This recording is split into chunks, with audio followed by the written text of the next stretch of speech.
নমস্কার, সবাই ভালো আছেন তো? কিছুক্ষণের আরও একটি নতুন ব্লগে আপনাদের সবাইকে স্বাগত জানাই। আজ আমাদের রেসিপি হচ্ছে চিকেন খাস্তা কচুরি। আজ প্রথমবার ট্রাই করব, আর তার সাথে সাথে চলবে আপনাদের সাথে গল্প। চলুন তাহলে শুরু করা যাক। আমি এখানে নিয়েছি 700 গ্রাম মতন বোনলেস চিকেন, আর তার সাথে বড় বড় 5-6টা পেঁয়াজ, ধনিয়া পাতা কুচানো, কাঁচা লঙ্কা বেশ 10টা মতন, আদা কুচানো আর রসুন। আর লাগবে প্রায় 1 কেজি মতন ময়দা, কারণ আমি বানাবো প্রায় 25টা মতন চিকেন খাস্তা কচুরি। চলুন তাহলে শুরু করছি। ময়দাটা প্রায় পুরোটাই নিয়ে নিতে হবে, মানে 1 কেজি। আজ এটা আমি প্রথম ট্রাই করছি, তাই একটু ভয়ও লাগছে, তবে মনে হচ্ছে ঠিকঠাক বানাতে পারবো। আচ্ছা, ময়দার মধ্যে নিলাম 2 চামচ নুন, আর দিচ্ছি 1 চামচ গুঁড়ো লঙ্কা, আর বেশ খানিকটা জোয়ান এভাবে হাতে ঘষে এর মধ্যে মিশিয়ে দিতে হবে। জোয়ানটা দিলে কি হবে, একটা বেশ অন্যরকম ফ্লেভার আসে। এর সাথে দিচ্ছি বড় চামচের 1 চামচ মতন সাদা তেল। এই সব জিনিসগুলো আগে শুকনো অবস্থায় ভালো করে মিশিয়ে নিয়ে তারপর জল দিয়ে দিয়ে মাখতে হবে। অল্প অল্প করে জল দিয়ে মাখতে হবে, কারণ এই মাখাটা কিন্তু খুব শক্ত থাকবে। একদম নরম করে ফেললে কি হবে, কচুরিগুলো বানাতে গিয়ে ভেঙে যাবে। আজকেও কিন্তু আমি এই যে খাবারটা বানাচ্ছি, এটা অফিসে ছেলে মেয়েদের জন্য। আসলে ওদের বিভিন্ন রকম আবদার পূরণ করতে আমার বেশ ভালোই লাগে, আর আমার হাতের রান্না পেলে ওদের আর কিছু চাই না। এই সারা সন্ধে ওরা কিন্তু অপেক্ষা করে বসে আছে। আচ্ছা, এখানে ময়দাটা মাখা হয়ে যাওয়ার পর একটা ব্রাশে করে একটু তেল উপরে ব্রাশ করে দিলাম, আর একটা ভিজে কাপড় দিয়ে 10 মিনিটের জন্য ঢেকে রেখে দিলাম। এতে ময়দাটা ভেতর থেকে খুব সুন্দর একটা নরম হয়ে যাবে। এদিকে কড়াই বসিয়ে তাতে তেল গরম হলে একটু জিরে ফোড়ন দিয়ে তারপরে পেঁয়াজ কুচানোগুলো ভাজতে দিয়ে দিলাম। এতে দিয়ে দেব 2 চামচ মতো নুন। নুনটা দিলেই পেঁয়াজটা খুব তাড়াতাড়ি রং চেঞ্জ হয়ে যায়।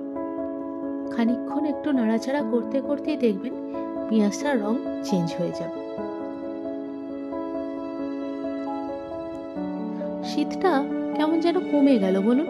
বেশ কয়েকদিন বেশ ঠান্ডা ঠান্ডা ছিল, কারণ ঠান্ডা থাকলেই শীতের সন্ধেবেলাগুলোতে এ ধরনের স্ন্যাক্স খেতে বেশি ভালো লাগে। আচ্ছা, এখানে দিয়ে দিলাম ওই আদা রসুন যেটা কেটে রেখেছিলাম, সেটাই পেস্ট করে রেখেছিলাম, ওটা দিয়ে আরও খানিকক্ষণ ভাজতে হবে। আর এই পুরোটাই আমি কিন্তু মিডিয়াম ফ্লেমে করছি, কারণ খুব হাই ফ্লেমে দিলে কড়ার নিচটা আবার লেগে যেতে পারে। এই অবস্থায় কি করলাম, যখন দেখবেন পেঁয়াজের রংটা একটু ফেড হয়ে আসছে, তখন চিকেনগুলো এর মধ্যে দিয়ে দিতে হবে।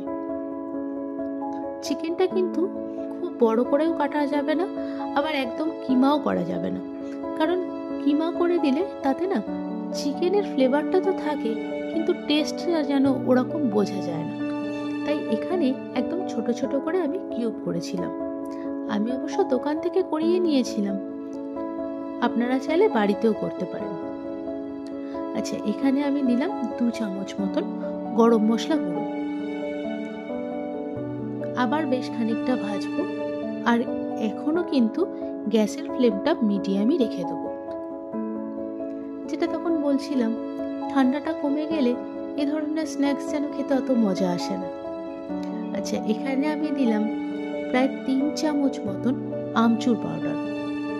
আপনারা চাইলে আমচুর পাউডারের বদলে চাট মশলা অথবা লেবুর রসও দিতে পারেন।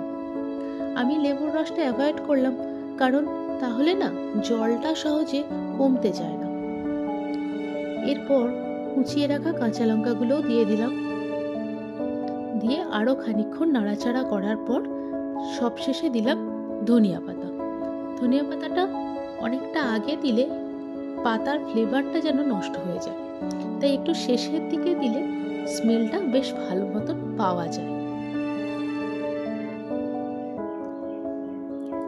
আর একদম শেষে আমি এর মধ্যে দেব কাসুরি মেথি। এই কাসুরি মেথি পাতাটা দিলে ওটাতে আরো সুন্দর একটা ফ্লেভার আসে।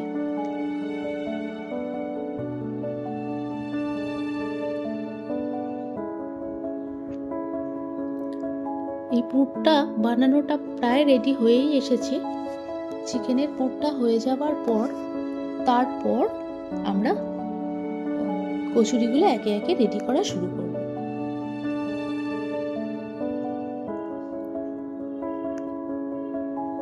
এই পুরটা এবারে যে হয়ে গেল, ওটা ঠান্ডা করতে দিলেই কিন্তু ওর ভেতরে জলটা টেনে নেবে।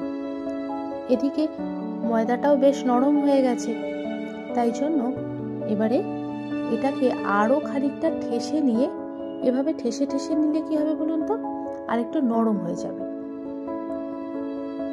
তাই জন্য এবারে এটাকে বেশ ভালো মতন করে ঠেসে নিলে বেশ নরম হয়ে গেলে তারপর একটা একটা করে লেচি কেটে নেব।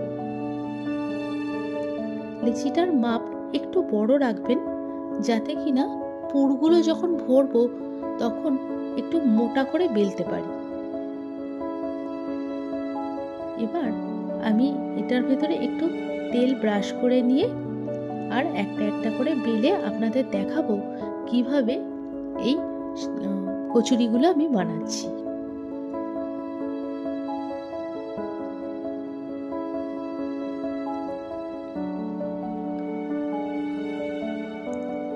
দেখছেন, এটা যে বেললাম একটু মোটা রাখবো, খুব বেশি কিন্তু আমি এটাকে পাতলা করব না। আর এর মাঝখানে ওই পুরটা দেব, ধরুন 1 চামচ ভর্তি করে দেবেন, তাহলেই হবে। খুব বেশি দেবেন না, তাহলে আবার কি হবে, মুড়তে একটু অসুবিধা হয়ে যাবে। এবারে আমি এটাকে এভাবে মুড়ে নেব। আপনারা চাইলে কিন্তু অন্যরকম ডিজাইন করেও মুড়তে পারেন, যার যেমন পছন্দ। কেউ আবার এটাকে সিঙ্গাড়ার মতন আকারও দিতে পারেন, তাহলে ওটা খানিকটা সিঙ্গাড়ার মতন দেখতে হয়ে যাবে। এটাকে এবারে ওপরটা বেশ টাইট করে ঘুরিয়ে ঘুরিয়ে দিলে কি হবে বলুন তো, ভালো করে সেটে যাবে। ব্যাস, কচুরিগুলোর কিন্তু একদম একটা আকার চলে এলো। এভাবে আমি একে একে কচুরিগুলোকে রেডি করে নেব। ওদিকে আমাদের অফিসের ছেলেমেয়েরাও সব অপেক্ষায় আছে, কতক্ষণে ম্যাডাম এগুলো বানাবে আর অফিসে পাঠাবে। আর তারপরে জানেন তো, খাওয়া দাওয়ার পরে ওরা একবার না একবার ঠিক ফোন করে জানাবেই, ম্যাডাম খুব ভালো হয়েছে। আমি শুধু ওইটা শোনার অপেক্ষায় থাকি। আর তাছাড়া বাড়িতে তো একজন আছেই, সেও খাবার পরে বলে, উফ তুমি যা রান্না করো না, তোমাকে খালি একটা রেস্টুরেন্ট খুলে দিতে হয়।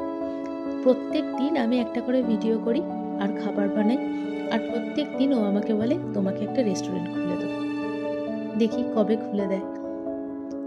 চলুন তাহলে এবার কচুরিগুলো ভাজতে শুরু করি।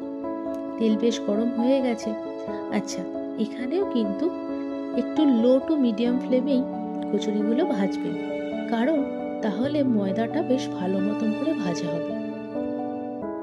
তা না হলে ভেতরটা কাঁচা থাকতে পারে। চিকেনটা তো এমনিতে সেদ্ধ হয়েই আছে, কিন্তু ময়দাটা কাঁচা থাকলে একদম খেতে ভালো লাগবে না, আর ভালো করে ক্রিস্পিও হবে না। এগুলোকে এবারে একটা দিক দেখুন একটু হয়ে গেলে একটু উল্টে দিন, দিয়ে তারপরে ফ্লেমটা খানিকটা বাড়িয়ে দেওয়া যেতে পারে।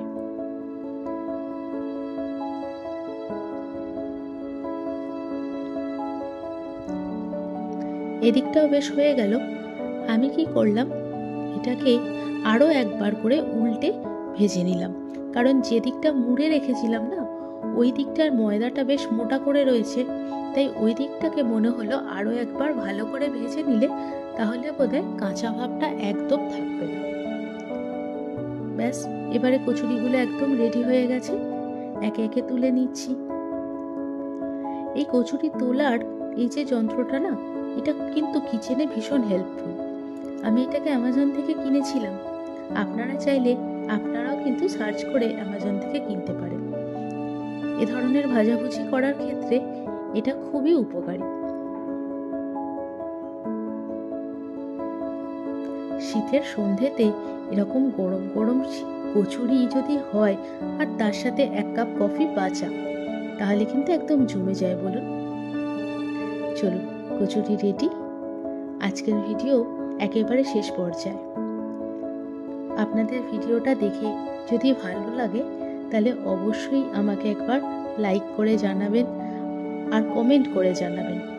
আর অবশ্যই আমার চ্যানেলটা যারা এখনও সাবস্ক্রাইব করেননি তারা সাবস্ক্রাইব করে দেবেন, কারণ আপনারা পাশে থাকলেই আমি আরও নতুন নতুন ভিডিও করতে অনেক উৎসাহ পাব। দেখা হচ্ছে খুব তাড়াতাড়ি পরের একটা ভিডিওতে। ততক্ষণের জন্য বাই বাই।